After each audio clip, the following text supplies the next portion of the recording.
Weight loss ಶುರು ಮಾಡಿದಾಗಿಂದ ತಲೆಯಲ್ಲಿ ಏನೇನೆಲ್ಲ ಓಡುತ್ತೆ ಅಂದರೆ ಏನೇನೋ ಟ್ರಯಲ್ ಆ್ಯಂಡ್ ಎರರ್ ಮಾಡೋಣ ಅಂತೆಲ್ಲ ಅನಿಸುತ್ತೆ. ನಾನು ಇದಕ್ಕೆ ಮುಂಚೆ ಯಾವತ್ತೂ ಪ್ರೋಟೀನ್ ಪೌಡರ್ ತೊಗೊಂಡಿರಲಿಲ್ಲ. ಈಗ 1.5 ಮಂತಿಂದ ತೊಗೊತಾ ಇದ್ದೆ.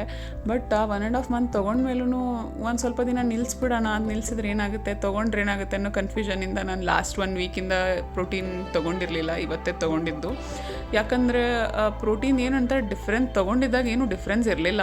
ಅದು ನನ್ನ ಫೂಲಿಶ್ನೆಸ್ ಆಯಿತಾ. ಹಂಗೆಲ್ಲ 1 ತಿಂಗಳಿಗೆ ಏನೂ ಡಿಫ್ರೆನ್ಸ್ ಬರಲ್ಲ. Because protein is very much important in muscle retaining and fat loss. So ಅದು ಗ್ರ್ಯಾಜುಲಿ ಆಗುತ್ತೆ. 1 ತಿಂಗಳಿಂದ ಏನು ಚೇಂಜಸ್ ಅಂತೂ ಆಗಲ್ಲ.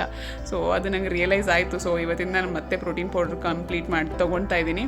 ಅದಾದಮೇಲೆ ವರ್ಕೌಟಿಗೆ ಬಂದರೆ ಕ್ಲೋ ಇದರಲ್ಲಿ ಮೆಜಾರಿಟಿ ಅವಳದು ಕಾರ್ಡಿಯೋ ಇರುತ್ತೆ, HIIT ಇರುತ್ತೆ, ಸ್ಟ್ರೆಂತ್ ಟ್ರೈನಿಂಗೂ ಇರುತ್ತೆ, ಬಟ್ ಜಾಸ್ತಿ ಇರಲ್ಲ. ಬಟ್ ನನಗೆ ಇವಾಗ ಫ್ಯಾಟ್ ಲಾಸ್ ಇಂಪಾರ್ಟೆಂಟ್ ಆಗಿರೋದ್ರಿಂದ ಕ್ಯಾರಲಿನ್ ಗಿರ್ವಾನ್ದು ಸ್ಟ್ರೆಂತ್ ಟ್ರೈನಿಂಗ್ ಎಕ್ಸಸೈಸಸ್ಸೇ ನಾನು ಮಾಡ್ತಾಯಿದ್ದೀನಿ. ಸೊ ವೀಕ್ಲಿ ಒಂದು 4 ಡೇಸ್ ಅಂತೂ ಸ್ಟ್ರೆಂತ್ ಟ್ರೈನಿಂಗ್ ಇರುತ್ತೆ, 1 ಡೇ ಕಾರ್ಡಿಯೋ ಇರುತ್ತೆ ಅವಳದು. ಮತ್ತು ಆ್ಯಬ್ಸು ಒಂದು ವಾರದಲ್ಲಿ 3 ಡೇಸ್ ಅದು ಎಕ್ಸ್ಟ್ರಾ ಆ್ಯಬ್ಸ್ ವರ್ಕೌಟ್ ಮಾಡಲೇಬೇಕು. ಸೊ ಇದಾಗಿದೆ ವರ್ಕೌಟ್ ರೂಟೀನ್ ನಂದು. ಮತ್ತು ನಾಳೆ ವ್ಲಾಗಲ್ಲಿ ಸಿಗ್ತೀನಿ. ನನ್ನ ವೀಡಿಯೋಸಿಂದ 1% ಮೋಟಿವೇಶನ್ ಸಿಕ್ಕಿದ್ರು ಫಾಲೋ ಮಾಡಿ, ನನ್ನೂ ಮೋಟಿವೇಟ್ ಮಾಡಿ. ಬಾಯ್.